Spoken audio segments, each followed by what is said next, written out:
It was the 15th of July that I began to take a more particular survey of the island itself.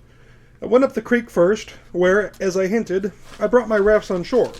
I found, after I came about 2 miles up, that the ride did not flow any higher, and that it was no more than a little brook of running water, very fresh and good. But this being the dry season, there was hardly any water in some parts of it, at least not enough to run into any stream, so as it could be perceived. On the banks of this brook, I found many pleasant savannas or meadows, plain, smooth, and covered with grass. And on the rising parts of them, next to the higher grounds, where the water was, as it might be supposed, never overflowed, I found a great deal of tobacco, green, and growing to a great and very strong stalk. There were divers other plants which I had no notion of or understanding about, and might perhaps have virtues of their own, which I could not find out. I searched for the cavassa root, which the Indians in all the climate made bread of it, but I could find none. I saw large plants of aloes, but did not then understand them. I saw several sugar canes, but wild, and, for want of cultivation, imperfect. I contented myself with these discoveries for this time, and came back musing with myself what course I might take to know the virtue and goodness of any fruits or plants which I should discover, but could bring it to no conclusion, for, in short, I had made so little observation while I was in Brazils, that I knew little of the plants of the field, at least very little that might serve me any purpose now in my distress. The next day, the 16th, I went up the same way again, and after doing something farther than I had done the day before, I found the brook and the savannas began to cease, and the country became more woody than before. In this part I found different fruits, and particularly I found melons upon the ground in great abundance, and grapes upon the trees. The vines had spread indeed over the trees, and the clusters of grapes were now, just in their prime, very ripe and rich. This was surprising discovery, and I was exceedingly glad of them, but I was warned by my experience to eat sparingly of them, remembering that when I was ashore in Barbary, the eating of the grapes killed several of our Englishmen who were slaves there, by throwing them into fluxes and fevers. But I found an excellent use for these grapes, and that was cure or dry them in the sun, and keep them as dried grapes or raisins are kept, which I thought would be, as indeed they were, as wholesome and as agreeable to eat when no grapes might be had. I spent all that evening there, and went not back to my habitation, which, by the way, was the first night, as I might say, I had lain from home. In the night I took my first contrivance, and got up into a tree, where I slept well, and the next morning proceeded upon my discovery, travelling near 4 miles, as I might judge by the length of the valley, keeping still due north, with a ridge of hills on the south and north side of me.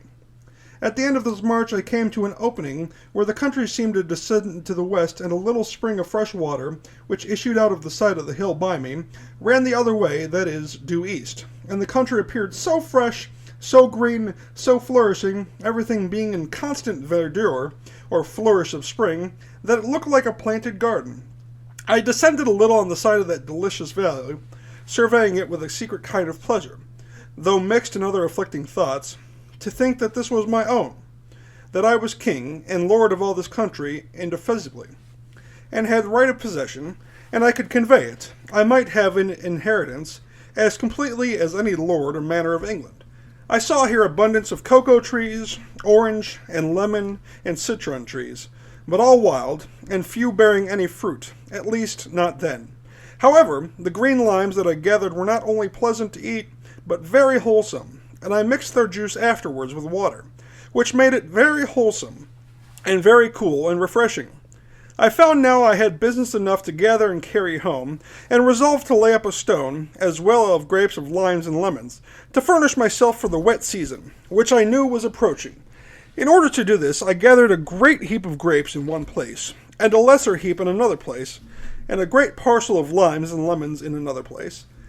And taking a few of each with me, I travelled homeward, and resolved to come again, and bring a bag or sack, or what I could make to carry the rest home. Accordingly, having spent 3 days in this journey, I came home, so I must now call tent in my cave, but before I got thither, the grapes were spoiled, the richness of the fruit and the weight of the juice having broken them and bruised them, they were good for little or nothing. As to the limes, they were good, but I could bring but a few. The next day, being the 19th, I went back, having made 2 small bags to bring home my harvest. But I was surprised when, coming into my heap of grapes, which were so rich and fine when I gathered them, I found them all spread abroad, tried to pieces, and dragged about, some here and some there, in abundance eaten and devoured. By this I concluded there were some wild creatures thereabouts, which had done this, but what they were I knew not. However, as I found there was no laying in upon the heaps, and no carrying them away in a sack, but that one way they would be destroyed, and the other way they would be crushed with their own weight, I took another course. For I gathered a large quantity of the grapes, and hung them upon the out branches of the trees, that they might cure and dry in the sun. And as for the limes and lemons, I carried as many back as I could well stand under. When I came home from this journey, I contemplated with great pleasure of the fruitfulness of that valley, and the pleasantness of the situation, the security from storms on the side of the water and the wood, and concluded that I had pitched upon a place to fix my abode, which was by far the worst in the country. Upon the whole, I began to consider of removing my habitation, and to look out for a place equally safe where I was now situated, if possible, in that pleasant, fruitful part of the island. I was so enamored with this place that I spent much of my time there for the whole remaining part of the month of July. And though, upon second thoughts, I resolved, as above, not to remove, yet I built me a little kind of a bower, and surrounded it at a distance with a strong fence, being a double hedge as high as I could reach, well stocked, and filled between with brushwood. And here I lay very secure, sometimes 2 or 3 nights together, always going over it with a ladder as before, so that I fancied now I had my country house and my sea-coast house, and this wood took me up to the beginning of August. I had but newly finished my fence, and began to enjoy my labor, when the rains came on, and made me stick close to my first habitation. For, though I had made me a tent like the others, with a piece of sail, and spread it very well, yet I had not the shelter of a hill to keep me from storms, nor a cave behind me to retreat into when the rains were extraordinary. About the beginning of August, as I said, I had finished my bower, and began to enjoy myself. The 3rd of August I found the grapes I had hung up were perfectly dried, and, indeed, were excellent good raisins of the sun. So I began to take them down from the trees, and it was very happy that I did so, for the rains which followed would have spoiled them, and I had lost the best part of my winter food, for I had above 200 large bunches of them. No sooner had I taken them down and carried most of them home to my cave, but it began to rain, and from thence, which was the 14th of August, it rained more or less every day until the middle of October, and sometimes so violently that I could not stir out of my cave for several days. In this season I was much surprised with the increase of my family. I had been concerned for the loss of one of my cats, who ran away from me, or, as I thought, had been dead, and I heed no more tales or tidings of her, till, to my astonishment, she came home about the end of August with 3 kittens. From the 14th of August to the 26th, incessant rain, so that I could not stir, and was now very careful not to be much wet. In this confinement I began to be strained for food, but venturing out twice, I one day killed a goat, and the last day, which was the 26th, I found a very large tortoise, which was a treat to me, and my food was regulated thus. I ate a bunch of raisins for my breakfast, a piece of goat's flesh, or of the turtle, for my dinner, broiled, for to my great misfortune I had no vessel to boil or stew anything, and 2 or 3 of the turtle's eggs for supper. During this confinement in my cover by the rain, I worked daily 2 or 3 hours at enlarging my cave, and by degrees worked on it toward one side till I came out to the outside of the hill, and made a door, or way out, which came beyond my fence or wall, so that I came in and out this way. But I was not perfectly easy at lying so often, for it was, as I had managed myself before, I was in the perfect enclosure, whereas now I thought I lay exposed, and yet I could not perceive there was any living thing to fear, the biggest creature that I had ever seen upon the island being a goat. September 30th. I was now home to the unhappy anniversary of my landing. I cast up notches on my post, and found that I had been on shore 365 days. I kept this day as a solemn fast, setting it apart to a religious exercise, prostrating myself to the ground with the most serious humiliation, confessing myself to God.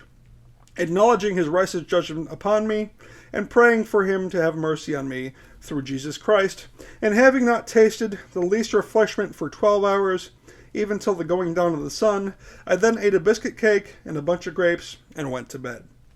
finishing the day as I began it. I had all this time observed no Sabbath day, for as first I had no sense of religion upon my mind, I had after some time omitted to distinguish the weeks by making a longer knots than ordinary for the Sabbath day, and so did not really know what any of the days were. But now, having cast up the days as above, I found I had been there a year, so I divided it into weeks, and set apart every seventh day for a Sabbath. Though I found, at the end of my account, I had lost a day or two of my reckoning. A little time after this, my ink began to fail me, and so I contented myself to use it more sparely, and write down only the most remarkable events of my life, without continuing a daily memorandum of other things. The rainy season and the dry season began now to appear regular to me, and I learned to divide them so as to provide for them accordingly. I found now that the seasons of the year might generally be divided, not into summer and winter as in Europe, but into rainy seasons and the dry seasons. After I had found, by experience, the ill consequence of being abroad in the rain, I took care to furnish myself with provision beforehand, that I might not be obliged to go out, and I sat within doors as much as possible during the wet months. In this time I found much employment, and very suitable also to the time, for I found great occasion of many things which I had no way to furnish myself within. But by hard labor and constant application, particularly, I tried many ways to get myself a basket. But all the twigs I could get for the purpose proved so brittle that they would do nothing. It proved of excellent advantage to me now, that when I was a boy, I used to take great delight in standing at a basket-maker's in the town where my father lived, to see them make their wickerware, and being, as boys usually are, very officious, to help, and a great observer of the manner how they worked those things, and sometimes lent a hand. I had by this means so full knowledge of the methods of it, that I wanted nothing but the materials when it came into my mind, that the twigs of that tree, from whence I cut my stakes that grew, might possibly be as tough as the shallows and willows and osiers in England, and I resolved to try. Accordingly, the next day, I went to my country house, as I called it, and cutting some of the smaller twigs, I bound them to my purpose as much as I could desire, whereupon I came the next time prepared for a hatchet to cut down a quantity, which I soon found out, for there was a great plenty of them. These I set up to dry within my circle or hedges, and when they were fit for use I carried them to my cave. And here, during the next season, I employed myself in making, as well as I could, a great many baskets, both to carry earth, or to carry or lay up anything, as I had occasion, and though I did not finish them very handsomely, yet I made them sufficiently serviceable for my purpose, and thus afterwards I took care never to be without them. And as my wicker ware decayed, I made more, especially I made strong deep baskets to place my corn in, instead of sacks when I should come to have any quantity of it. Having mastered this difficulty, and employed a world of time about it, I bestirred myself to see it possible how to supply two wants. I had no vessels to hold anything that was liquid except two runlets, and some glass bottles, some of the common size, and others which were case bottles, square, for the holding of water, spirits, etc. I had not much as a pot to boil anything in, except a great kettle which I saved out of the ship, and which was too big for such use as I desired it for, namely, to make broth, and stew a bit of meat by itself.